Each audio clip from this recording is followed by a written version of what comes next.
Hello, I'm Sifu John Cosma, and I'm here to talk to you about breathing, first and foremost. I have a couple different ways to breathe. We're just going to call it one and breathing two. There are other names, of course, but we're just going to try and pretty much keep everything simple. Some basic ideas that we want to think of in terms of our breathing is that we're always taught we're going to breathe big up here. And this isn't any good because you have ribs and they're very hard. And when you do that, the lungs go this way and they can't get as much air as they should. So we want the air to actually use what's called the diaphragm and come down. If you have any experience with acting or singing, you might have a little bit of extra kind of leg up with this too, because they teach you that as well. One of the things also that this helps with is being able to relax and being able to focus. So it's got a lot of different stuff to be able to help you with. In terms of focus, we're keeping our mind on a certain place. So we're paying attention to one thing that we're doing, the breathing, and we're breathing out of what would be the lower abdomen. We're actually just going to call this the center. Again, this also has some other names as well, but we're going to keep it simple. So we're going to breathe out of our center. If we breathe up here a lot, what that does is it starts getting the heart and the lungs.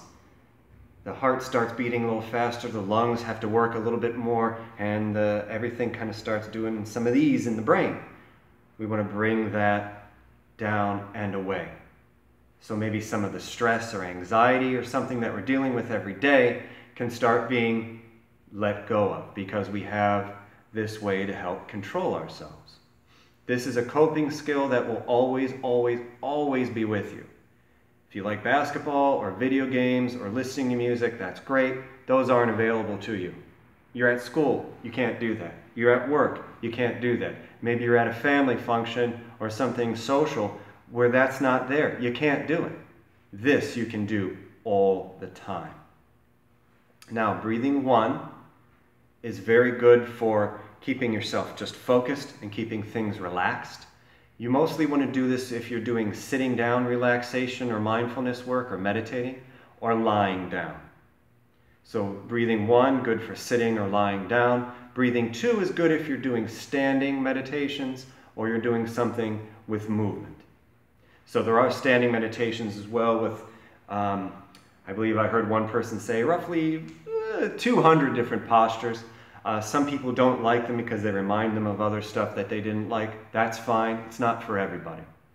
The moving stuff, what we want to do is be able to combine our breathing, our focus, and the movements of our body. So the other videos that we do, we're always, always, always going to combine it with the breathing.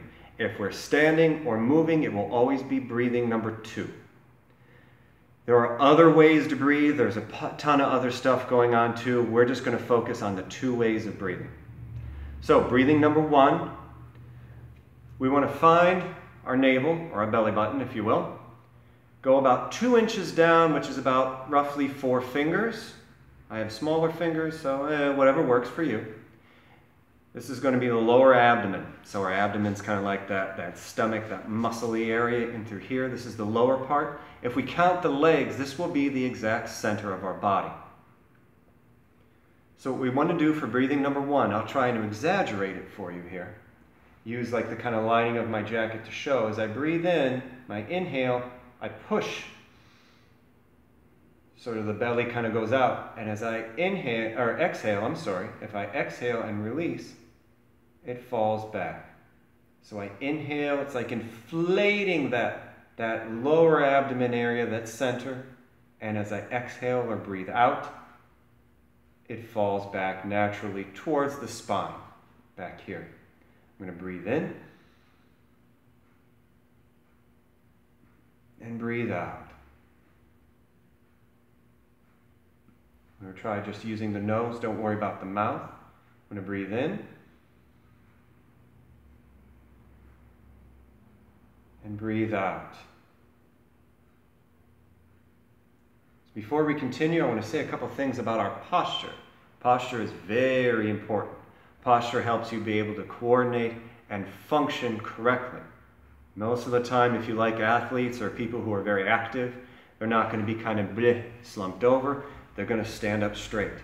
They're going to stand up tall. Their spine's going to be nice and straight.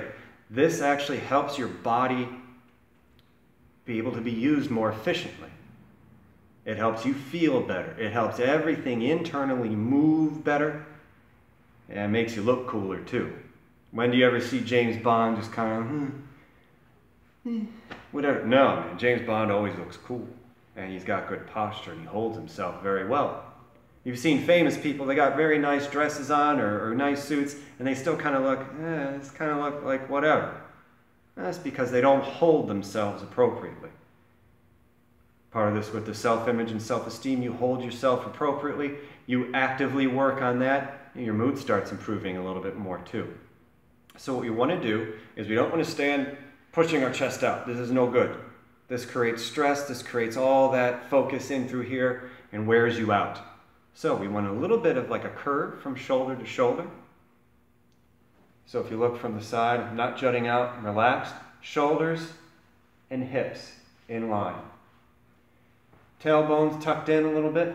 My head's being pulled up like by a string, and I tuck my chin in. So you don't get this sort of snooty sort of thing. Oh, the turtle. You don't want any of that. You want to keep everything nice and straight. So the neck is nice and straight all the way up. Add a little thing if you want to try this as well. Take the tip of your tongue, right behind your teeth, right where the gums go, right where the teeth and the gums go. If you want to talk about in terms of cool energy and stuff like that, what you're doing is you're completing like an electric circuit in the body. If we're talking about in terms of just material body, it really does help you keep more saliva into the mouth, keeps you from drying out too much, and keeps your focus being able to come in with the nose. So we're going to go back to breathing 1. We're going to breathe in, expand, and breathe out. Let it release like a balloon deflating. Breathe in.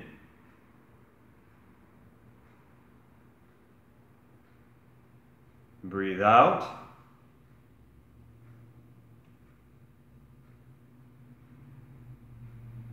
And breathe in.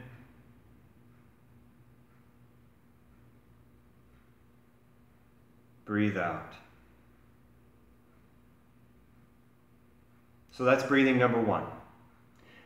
Tip for these as well, as we go through it, try and keep your inhale and your exhale even. So if you breathe in for a count of 3, you breathe out for a count of 3. Now there are other ways to do this as well. Some people breathe in and hold, breathe out and hold, breathe in, and things like that. You might also want to try a little bit of inhale for 3, maybe exhale for 5. Because sometimes we get some stagnant air trapped in the lungs and we want to be able to get it all out. But the very first part of the beginning, keep it even. Makes things a little bit simpler. So now we're going to move on to breathing number 2, the second breathing. And it's the reverse of what we just did. So what we just did in breathing number 1 is you breathe in and inflate, breathe out, deflate. We're going to reverse that, except we're going to think about it in a little bit different terms. When we breathe in, it's going to come in, but we want to pull that center area 2 inches below the navel into the body, into the center of the body. We want to pull that area in, and as we exhale, we're going to push it forward. So it's almost going to kind of go like you're breathing in and out parallel to the floor. So I'm going to try to show you here. I'm going to take my right hand. Right hand? Yeah, right hand. I have to check sometimes. My right hand here, my left hand here, small of my back, right on the spine. I'm going to pull my right hand into my left hand when I inhale.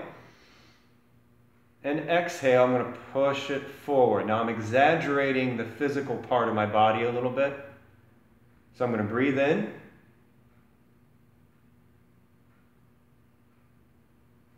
Breathe out. Did a little longer that time in case you like it, but I'm going to breathe in. Pull in. Breathe out. Push forward. You want to be careful that when you breathe in, you're not then coming back up. I call this J-ing because you're kind of making a J into the body. Something I used to do all the time, took me forever to correct, but it is correctable. We want to breathe in, pull in that area, exhale, push forward. Now both breathings have the idea, now we're going to continue the exercise as I talk. Both of these breathings have the idea where if you keep your mind on the breathing as you're doing everything, it's going to help relax you, it's going to help keep you focused and mindful. This second breathing, however, has the added bonus of helping you kind of circulate through the body more. If we talk again just material body, we're talking about blood, we're talking about air, we're talking about all the other chemically fun stuff into the body and even in with the brain. It helps facilitate the movement.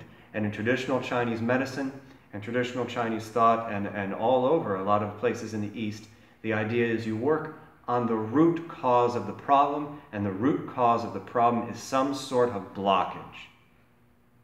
Instead of what we have now in our country, if you go to the doctor, you get a pill to try and, oh, it will get rid of this. And you have to get another pill to get rid of the things that were a problem from the first pill. And it doesn't actually address what the real cause of the dis-ease of the illness is. This helps be able to move those blockages out and work on the causes of that dis-ease, of the injury, of the illness, some sort of thing in the body as well as in the mind here. So I hope you are continuing breathing as we do this, because we're going to keep going with that. We're going to breathe in, pull in. I'm going to exhale. And push forward. Again, breathing number one, sitting, lying down, usually very good for that. This second breathing is very good for the standing postures or any of the moving postures. So again, thank you very much. I'm Sifu John Cosma. I hope this has been helpful. Keep an eye out for other videos as we progress.